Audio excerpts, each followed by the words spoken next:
මහමෙවුනාව බෞද්ධ විද්‍යාලයේ පැවැත්වෙන උතුම් කටින චීවර පූජා පින්කම නොවැම්බර් මාස 30 වන බ්‍රහස්පතින්දා දින උදැසන 8 සිට දහවල් 1:30 දක්වා විද්‍යාලීය පරිසරයේදී පෙරවරු 8ට උත්කර්ෂවත් පෙරහැර පූජා මැද්දේ කටින චීවරයේ වැඩමවීම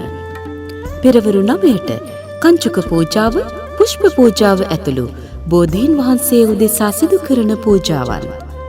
පෙරවරු 10:30ට දහවල් සම්බුද්ධ පූජාව පෙරවරු 11ට කටින චීවර පූජාව සමගින් සිදු කෙරෙන සංඝගත දක්ෂිනාව පස්වරු 1ට පින්වත් බණ්ඩාරවෙල සන්තදීප ස්වාමින් වහන්සේ විසින් සිදු කරනු ලබන විශේෂ කටිනානිසංස ධර්ම දේශනාව දුර්ලභ මනුෂ්‍ය ජීවිතයේ දෙලොව සුවපත් කරන